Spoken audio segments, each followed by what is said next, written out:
మీరు ఏదైనా వనంలోకి వెళ్ళినట్లయితే ధర్మశాస్త్రం ఎందుకు ఇవ్వబడిందో మీకు తెలుస్తుంది. ఏదైనా వనంలో దేవుడు జీవవృక్ష ఫలాన్ని ఉంచారు, మంచి చెడు జ్ఞానమిచ్చే వృక్ష ఫలాన్ని ఉంచారు. ఆదాము అవ్వకు ఏ కొదువ లేదు. దేవుడు వాళ్ళతో సహవాసం చేస్తూ ఉన్నాడు. అంత సమృద్ధి కలిగి ఉంది. శాపం లేదు, మరణం లేదు, దుఃఖం లేదు, వేదన లేదు. వాళ్ళు గనక జీవవృక్ష ఫలం తిని ఉంటే, జాగ్రత్తగా వినండి, అపవాది మాయలో పడి, అపవాది మోసంలో పడి దేవుడు తినవద్దన్న మంచి చెడు జ్ఞానమిచ్చే వృక్షఫలాన్ని తిన్నారు కాబట్టే ధర్మశాస్త్రము ఇవ్వబడింది. జాగ్రత్తగా ఈ మాట వినాలి. అపవాది మాయలో పడి, అపవాది అబద్ధాన్ని నమ్మి మంచి చెడు జ్ఞానమిచ్చే జీవవృక్ష ఫలాన్ని, మంచి చెడు జ్ఞానమిచ్చే వృక్షఫలాన్ని తిన్నారు కాబట్టి ధర్మశాస్త్రం ఇవ్వబడింది. వాళ్ళు జీవవృక్ష ఫలాన్ని తిని ఉంటే ఈ భూమి ఎలా ఉండేదో తెలుసా? మీకు ఒకసారి చూపిస్తాను, చూడండి. ప్రకటన గ్రంథం 21వ అధ్యాయం 2-5 వచనాలు. మరియు నేను నూతనమైన యెరూషలేము అను ఆ పరిశుద్ధ పట్టణము తన భర్త కొరకు అలంకరింపబడిన పెండ్లి కుమార్తె వలె సిద్ధపడి పరలోకమందున్న దేవుని యొద్ద నుండి దిగివచ్చుట చూచితిని. అప్పుడు ఇదిగో దేవుని నివాసము మనుషులతో కూడా ఉన్నది. ఆయన వారితో కాపురముండును, వారు ఆయన ప్రజలయ్యుందురు. దేవుడు తనే వారికి దేవుడయ్యుండి వారికి తోడయ్యుండును. ఆయన వారి కన్నుల ప్రతి బాష్ప బిందువును తుడిచివేయును. మరణము ఇక ఉండదు, దుఃఖమైనను, ఏడ్పైనను, వేదనైనను ఇక ఉండదు. మొదటి సంగతులు గతించిపోయినని సింహాసనంలో నుండి వచ్చిన గొప్ప స్వరము చెప్పుట వింటిని. అప్పుడు సింహాసనాసీనుడై ఉన్నవాడు, ఇదిగో సమస్తమును నూతనమైనవిగా చేయుచున్నానని చెప్పాను. మీరు బైబిల్ మొదట్లో చూస్తే ఏదైనా వనంలో దేవుడు ఆదాము అవ్వతో కలిసి ఉన్నారు. వాళ్ళకి సమృద్ధి ఉంది, సంతోషం ఉంది, మరణం లేదు, వేదన లేదు. ఇవన్నీ ఎప్పుడు వచ్చినాయి? అపవాది మాయలో పడి మంచి చెడు జ్ఞానమిచ్చే వృక్షఫలాన్ని తిన్నప్పుడు వచ్చినాయి. వాళ్ళు మంచి చెడు జ్ఞానమిచ్చే వృక్షఫలాన్ని తిన్నారు కాబట్టే ధర్మశాస్త్రం ఇవ్వబడింది. ధర్మశాస్త్రం అంటేనే అది. మంచి చేస్తే నీకు ఆశీర్వాదం వస్తుంది, చెడు చేస్తే నీకు శాపం వస్తుంది. మనుష్యులు మంచి చెడు జ్ఞానమిచ్చే వృక్షఫలాన్ని తిన్నారు కాబట్టి, అంటే ఆదాము అవ్వ, దేవుడు ధర్మశాస్త్రాన్ని ఇవ్వాల్సి వచ్చింది. వాళ్ళు గనక జీవవృక్ష ఫలాన్ని తినుంటే దేవుని యొక్క ఉద్దేశం ఏంటో తెలుసా? ఈ భూమి పరలోకంలా ఉండాలి, భూమి అంతా ఏదైనా వనంలా ఉండాలి. అలాగే ఉండేది. మీరు బైబిల్ చివరిలో చూస్తే అలాగే ఉంటుంది. మళ్ళా పరలోక పట్టణము యెరూషలేము, ఆ పరిశుద్ధ పట్టణము అలంకరించబడి భూమి మీదకు దిగి వస్తుంది. దేవుడు మనుషులతో పాటు ఉంటాడు. ఆయన మనతో సహవాసం కలిగి ఉంటాడు. అది ఏదైనా వనంలోనే ఉంది. ఇంకా మరణమైనను, దుఃఖమైనను, ఏడుపైనను, వేదనైనను ఏమీ ఉండదు. పాతవన్నీ గతించిపోయినాయి. ఎంత స్పష్టంగా రాయబడిందంటే 5వ వచనంలో ఉంటుంది, అప్పుడు సింహాసనాసీనుడై ఉన్నవాడు, ఇదిగో సమస్తమును నూతనమైనవిగా చేయుచున్నానని చెప్పాను. ఇంగ్లీష్ బైబిల్లో ఎంత స్పష్టంగా ఉంటుందంటే, God makes all things new. అంటే పాతవన్నీ గతించిపోయినాయి.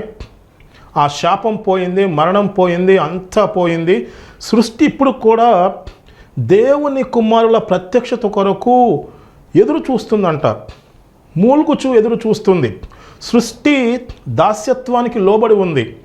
ఆ దాస్యత్వం నుంచి విడిపించబడాలని చెప్పి సృష్టి కూడా మూలుగుచూ ఎదురు చూస్తుందని చెప్పి మనం రోమీయులకు రాసిన పత్రిక 8వ అధ్యాయంలో చదువుకున్నాం. ఏదైనా వనంలో ఆదాము అవ్వ ఏమైతే కోల్పోయారో అవన్నీ తిరిగి ఇవ్వటానికి యేసు ప్రభు ఈ లోకానికి వచ్చాడు. ధర్మశాస్త్రానికి ముందు అనే అంశాన్ని మనం ధ్యానించుకుంటున్నాం.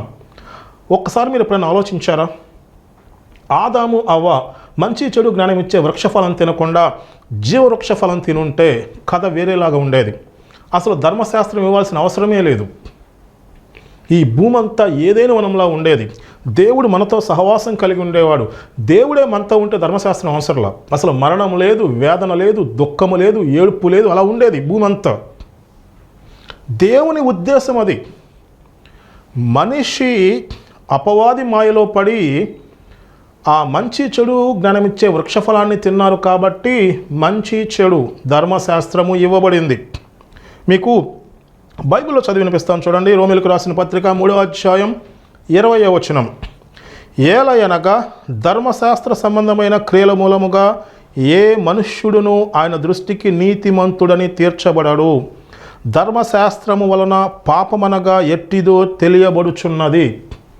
ఒక్కొక్కసారి మొదట్లో నేను ఈ వాక్యం చదివినప్పుడు ఆశ్చర్యపోయేవాడిని. ధర్మశాస్త్ర సంబంధ క్రియల వలన ఏ మనుష్యుడు దేవుని దృష్టికి నీతిమంతుడని తీర్చబడడు. నీతంటే దానము. యేసు ప్రభు యందు విశ్వాసం ఉంచడం ద్వారా ఉచితంగా మనకు వచ్చేది. అది ఎలా వస్తుంది? యేసు ప్రభు మన పాపములు, మన దోషములు, మన అతిక్రమములు సిలువలో భరించి ఆయన నీతిని మనకిచ్చాడు. We are the righteousness of God in Christ Jesus. నీతి దానాన్ని పొందుకున్నాం. నేను నీతిమంతునని చెప్పొద్దు. మన నీతి దేవుని దృష్టికి మురిగుడ్డతో సమానం. నేను ధర్మశాస్త్రాన్ని పాటించి నీతిమంతుడిని అవుతానని చెప్పొద్దు. నువ్వు ధర్మశాస్త్రం అంతా పాటించి ఒక్క విషయంలో తప్పిపోతే ధర్మశాస్త్రం అంతట్లో తప్పిపోయినట్టే. ధర్మశాస్త్రాన్ని ఒక్క యేసు ప్రభు మాత్రమే నెరవేర్చాడు మన పక్షముగా. మీకు అర్థమైంది అనుకుంటున్నాను. ధర్మశాస్త్రం వలన పాపమనగా ఎట్టిదో తెలియబడుచున్నది. అసలు పాపం అంటే ఏంటో ధర్మశాస్త్రం వల్ల తెలియబడింది. మీకు అర్థమైంది అనుకుంటున్నాను. తర్వాత ఇంకొక వాక్యం చదువుతాం చూడండి.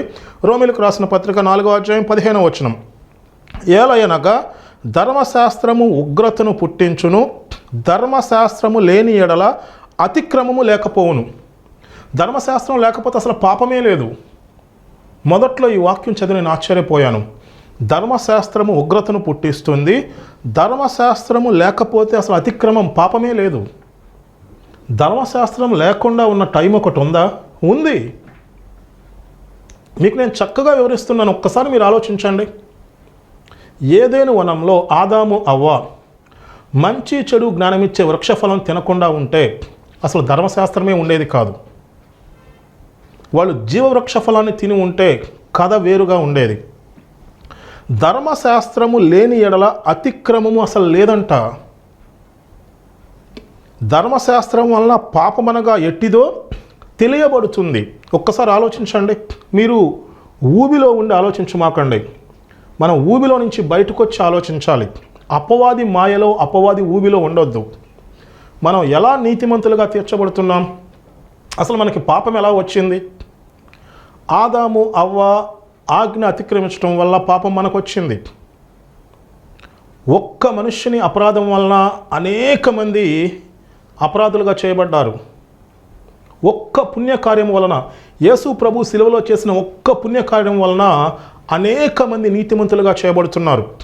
అంటే యేసు ప్రభు సిలువలో మన పాపాలు, మన దోషాలు, మన అతిక్రమములు ఆయన భరించాడు. మన పక్షాన ధర్మశాస్త్రాన్ని ఆయన నెరవేర్చాడు. మనం క్రీస్తు యేసునందు విశ్వాసం ఉంచడం ద్వారా నీతి దానాన్ని పొందుకుంటున్నాం. ఉచితంగా నీతిమంతులుగా తీర్చబడుతున్నాం.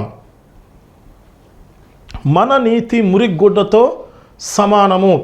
ఈ సత్యాన్ని మీరు తెలుసుకుంటే మీరు ఫ్రీ అయిపోతారు. దేవుని నీతి మనలో పనిచేస్తుంది. యేసు ప్రభు యందు విశ్వాసం ఉంచితే ఆయన మన పాపాలు, మన దోషాలు ఆయన భరించాడు కాబట్టి, అంటే బైబిల్ అంత స్పష్టంగా రాయబడిందో తెలుసా? మీరు కృపకే కానీ ధర్మశాస్త్రానికి లోనైన వారు కాదు కాబట్టి పాపము మీ మీద ప్రభుత్వము చేయదు. మనం కృపకే, ధర్మశాస్త్రానికి లోనైన వారము కాదు కాబట్టి పాపం మన మీద ప్రభుత్వం చేయదు. పాపానికి నీ మీద అధికారం లేదు. మీకు చదివినిపిస్తాను చూడండి. రోమీయులకు రాసిన పత్రిక 6వ అధ్యాయం 14 నుంచి. మీరు కృపకే కానీ ధర్మశాస్త్రమునకు లోనైన వారు కారు గనుక పాపం మీ మీద ప్రభుత్వము చేయదు. అట్లైన ఎడల కృపకే కానీ ధర్మశాస్త్రమునకు లోనగు వారము కామని పాపము చేయుదుమా? అదెన్నటికి కూడదు. లోబడుటకు దేనికి మిమ్మును మీరు దాసులుగా అప్పగించుకొందురో అది చావు నిమిత్తము పాపమునకే కానీ నీతి నిమిత్తము విధేయతకే కానీ దేనికి మీరు లోబడుదురో దానికి దాసులని మీరెరుగరా? పాపము నుండి విమోచించబడి నీతికి దాసులైతిరి. ఇందుకు దేవునికి స్తోత్రము. చూడండి, మీరు పాపానికి లోబడితే పాపం మీ మీద అధికారం చెలాయిస్తుంది. పాపం మీ జీవితాన్ని సర్వనాశనం చేస్తుంది. మీరు నరకానికి వెళ్ళిపోతారు. దేవునికి విధేయత చూపిస్తే, దేవునికి లోబడితే, దేవుని శక్తి మీలో పనిచేస్తుంది. దేవుడు మన పక్షాన ధర్మశాస్త్రాన్ని నెరవేర్చాడు. నీతిని దానంగా పొందుకున్నాం. అంటే పాపం నుంచి మనం విమోచించబడ్డాం. దేవుని యొక్క శక్తి మనలో పనిచేస్తుంది. మనం నీతికి దాసులం. మనిషికి ఏదో ఒక వ్యసనం ఉంటుంది. మీకు ఒక ఉదాహరణ చెప్తాను, వినండి. అగ్రికల్చరల్ ల్యాండ్ చూడండి, వ్యవసాయ భూమి. ఒక 10 ఎకరాల ల్యాండ్ ఉంది. రైతు ఏం చేస్తాడంటే దాంట్లో ఉన్న వీడ్స్, కలుపు, చెత్త అంతా నీట్గా బాగు చేసి దాంట్లో వరి వేస్తాడు. అయినా కలుపు వస్తుంది. ఆ కలుపు అంతా తీసేస్తాడు, దానికి నీళ్లు పెడతారు, దానికి కావాల్సిన ఫెర్టిలైజర్స్ వేస్తారు, మంచి పంట వస్తుంది. అలా కాకుండా 10 ఎకరాల వ్యవసాయ భూమిని ఖాళీగా వదిలేస్తే దాంట్లో వీడ్స్, చెత్త పెరిగిపోతుంది. అంటే మనం దేవునికి లోబడితే, దేవునితో సహవాసం కలిగి ఉంటే, నీతికి దాసులైతే, అంటే దాని అర్థం ఏంటంటే మీకు క్లియర్గా అర్థం కావాలంటే కీర్తనలు రాసిన మొదటి గ్రంథం 1 నుంచి మీరు చూస్తే, దుష్టుల ఆలోచన చొప్పున నడవక, పాపుల మార్గమున నిలవక, అపహాసకులు కూర్చున్న చోట కూర్చుండక, యెహోవా ధర్మశాస్త్రమందు ఆనందించుచు దివారాత్రములు దాన్ని ధ్యానించువాడు ధన్యుడు. అతడు నీటి కాలవేన నాటబడినదై ఆ కువడక తన కాలమందు ఫలమిచ్చు చెట్టు వలె ఉండును. అతడు చేయనదంతయు సఫలమగును. మనం నీతికి దాసులమైతే, విధేయత చూపిస్తే, దేవుని మాట వింటే, అదే మీకు చదివినిపించాను. దుష్టుల ఆలోచన చొప్పున నడువక, పాపుల మార్గంలో నిలవక, అపహాసకులు కూర్చున్న చోట కూర్చుండక, దుష్టులతో సహవాసం లేకుండా, లోక విషయాలు నేర్చుకోకుండా, ఎందుకంటే లోక విషయాలు అన్నీ అబద్ధాలే. అపవాది అబద్ధానికి జనకుడు. అపవాది నిన్ను అబద్ధాలు నమ్మేలా చేస్తాడు. నువ్వు అబద్ధాలు నమ్మితే జీవితం నాశనం అయిపోతుంది. ఆదాము అవ్వ అబద్ధాలు నమ్మే కదా తినవద్దన్న మంచి చెడు జ్ఞానం ఇచ్చే వృక్షఫలాన్ని తిన్నారు. జీవితం, అసలు ఈ సృష్టి అంతా నాశనం అయిపోయింది. లోక జ్ఞానంలో అన్ని మోసాలు ఉన్నాయి, అంత అబద్ధం ఉంది. లోక జ్ఞానం ద్వారా అపవాది పనిచేస్తూ ఉంటాడు. మీరు దుష్టుల ఆలోచన చొప్పున నడవక, పాపుల మార్గంలో నిలవక, అపహాసకులు కూర్చుండే చోట కూర్చుండకుండా, యెహోవా ధర్మశాస్త్రమందు ఆనందించుచు దివారాత్రము దాన్ని ధ్యానించేవాడు ధన్యుడు. మీరు దేవుని వాక్యాన్ని ధ్యానించాలి. ఇలా సత్యమైన వాక్యాన్ని వినాలి. దేవుని వాక్యాన్ని మీరు ధ్యానిస్తూ ఉంటే, యేసుప్రభు అంటాడు తను నమ్మిన యూదులతో, మీరు నిజముగా నా వాక్యము నిలిచి ఉన్నవారైతే సత్యమును తెలుసుకుంటారు, సత్యము మిమ్మల్ని స్వతంత్రులుగా చేస్తుంది. మీరు దేవుని వాక్యాన్ని తెలుసుకుంటే, దేవుని వాక్యాన్ని ధ్యానిస్తూ ఉంటే మీరు సత్యాన్ని తెలుసుకుంటారు. మీరు అన్ని బంధకాల నుంచి విడుదల పొందుతారు. అలా దేవుని వాక్యాన్ని ధ్యానించేవారు ఎలా ఉంటారంటే, నీటి కాలవేన నాటబడినదై ఆ కువడక తన కాలమందు ఫలమిచ్చు చెట్టు వలె ఉండును. అతడు చేయనిదంతయు సఫలమగును. మనకి మనం నీతికి దాసులం అవ్వాలి. మనకి మనం దేవునికి విధేయత చూపించాలి. మనకి మనం దేవుని వాక్యాన్ని ధ్యానిస్తూ దేవునితో సహవాసం కలిగి ఉండాలి.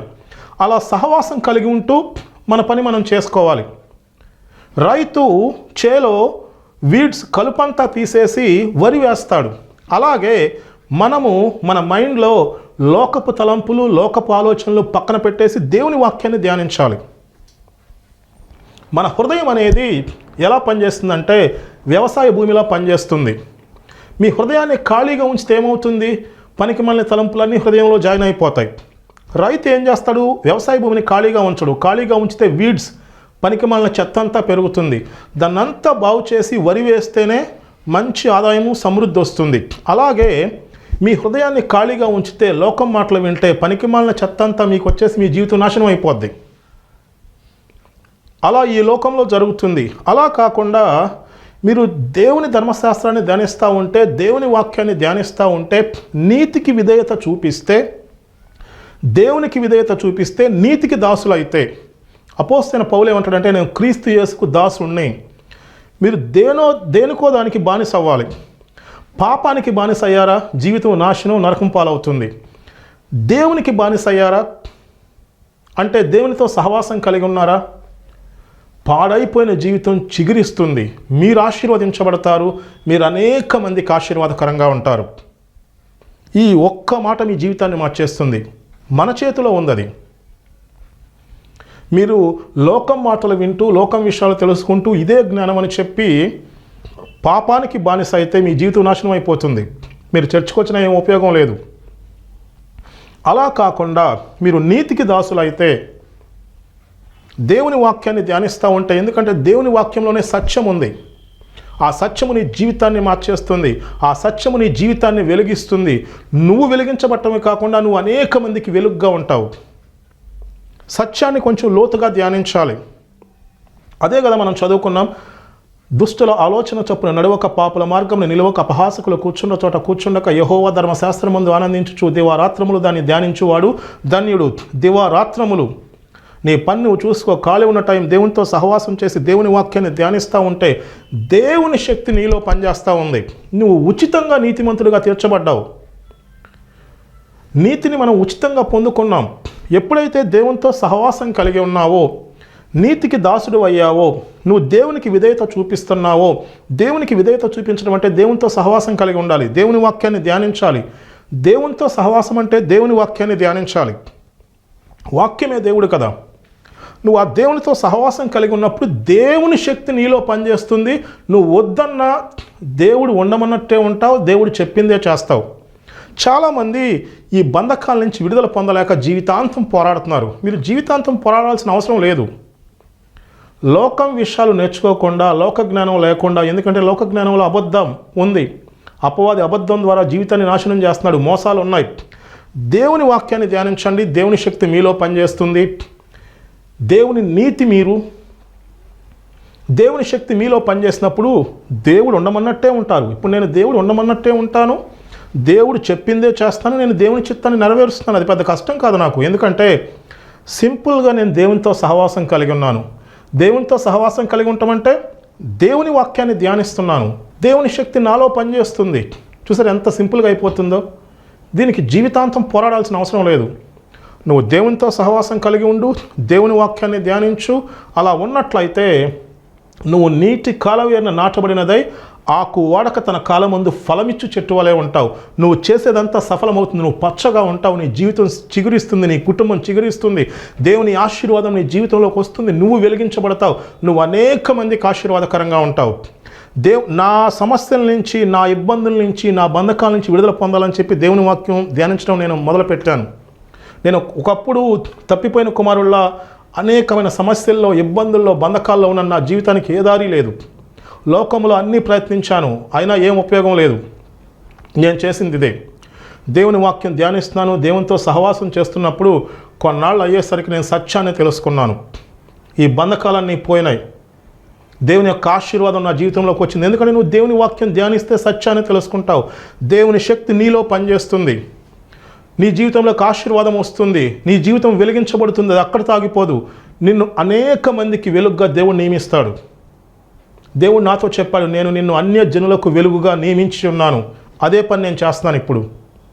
చూసారా, ధర్మశాస్త్రానికి ముందు అనే అంశాన్ని మనం ధ్యానించుకుంటున్నాం. మనం కొంచెం లోతుగా ధ్యానించాలి. దేవునికి మన పట్ల ఒక గొప్ప ఉద్దేశం ఉంది. ఒకసారి ఆ ఉద్దేశం కూడా నేను చెప్తాను చూడండి. ఆదికాండము 1వ అధ్యాయము 28వ వచనం.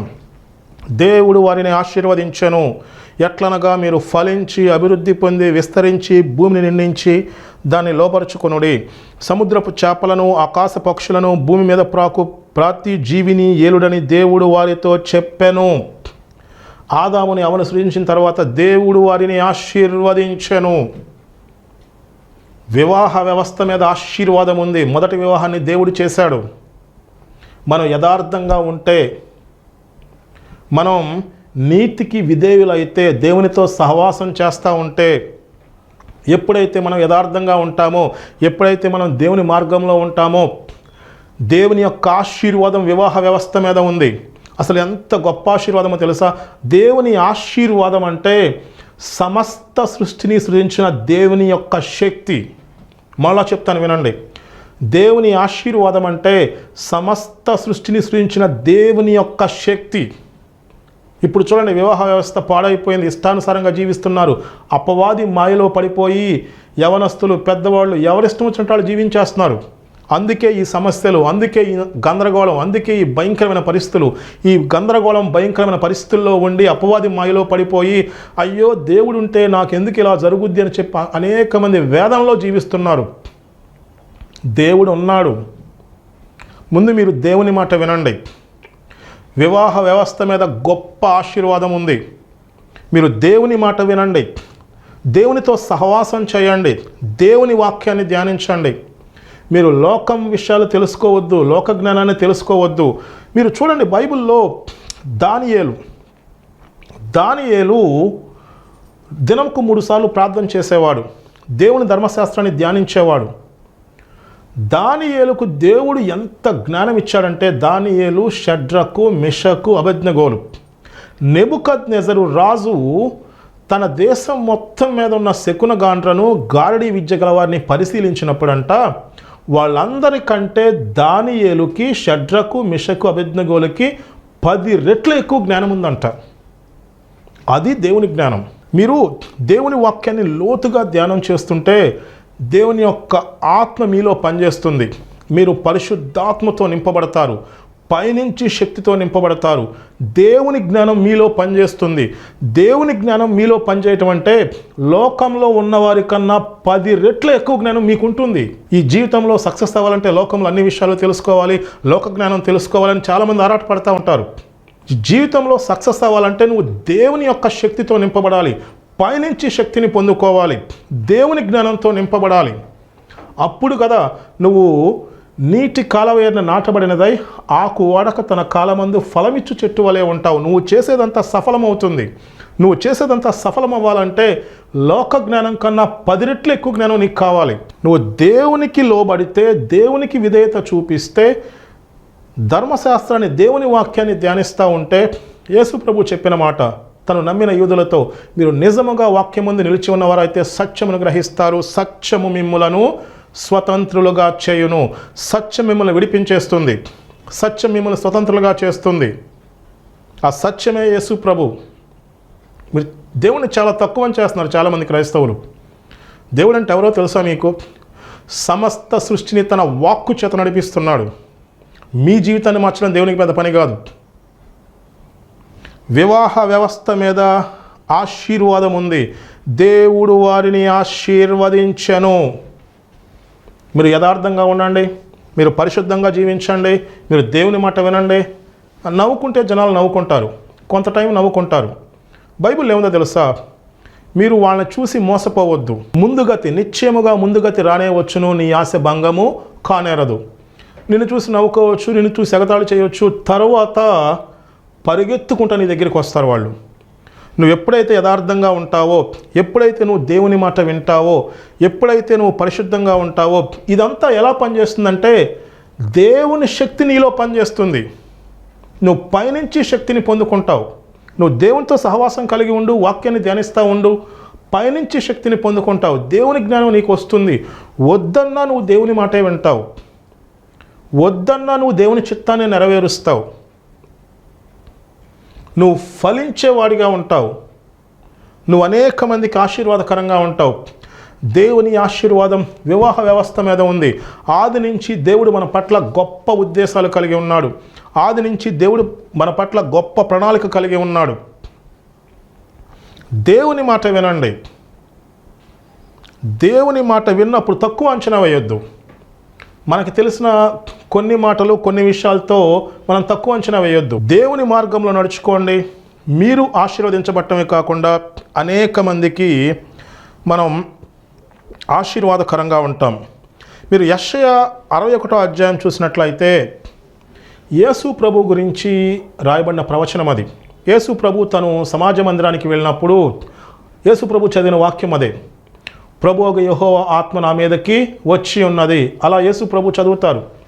అలా స్టార్ట్ అయిన యెషయా 61వ అధ్యాయం మొత్తం యేసు ప్రభు పరిచర్య గురించే ఉంది. అందుట్లో 2-3 విషయాలు చదువుతాను. 4వ వచనం, చాలా కాలం నుండి పాడుగా ఉన్న స్థలములను వారు కట్టుదురు, పూర్వం పాడైన స్థలములను కట్టుదురు, పాడైన పట్టణములను నూతనముగా స్థాపింతురు, తరతరముల నుండి శిథిలమై ఉన్న పురములను బాగు చేయుదురు. మనమంట సంఘము, అపవాది ఈ భూమిని పాడు చేసింది. పాడైన దాన్ని ఏదైనా మనం మార్చాలి. పాడైన జీవితాల్లోకి ఆశీర్వాదం మనం తీసుకురావాలి. ఎండిపోయిన జీవితాలను చిగురించేలా మనం చేయాలి. ఆ శక్తి మనకే ఉంది, ఆ అభిషేకం మనకే ఉంది, ఆ జ్ఞానం మనకే ఉంది. దేవుడు మనల్ని అందుకు ఏర్పాటు చేశాడు. పాడైన జీవితాలను చిగురించేలా మనం చేయాలి. ఎండిపోయిన వాటిని ఏదైనా మార్చాలి మనం. ఇదంతా ఎలా మారుస్తాం కూడా బైబిల్లో ఉంది. యెషయా గ్రంథం 61వ అధ్యాయం 6వ వచనం, మీరు యెహోవాకు యాజకులు అనబడుదురు, వారు మా దేవుని పరిచారకులని మనుష్యులు మిమ్మల్ని గూర్చి చెప్పుదురు.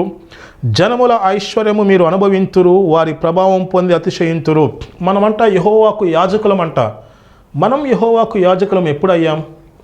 పాత నిబంధన గ్రంథంలో లేవీయులు యాజకులు, నూతన నిబంధనలో మెల్కీసెదెకు క్రమంలో బైబిల్ ఏముందో తెలుసా? చీకటిలో నుంచి ఆశ్చర్యకరమైన తన వెలుగులోనికి పిలిచిన వాని గుణాతిశయములను ప్రచురము చేయు నిమిత్తము మనము ఏర్పరచబడిన వంశము, రాజులైన యాజక సమూహము, దేవుని సొత్తైన ప్రజలై ఉన్నాం.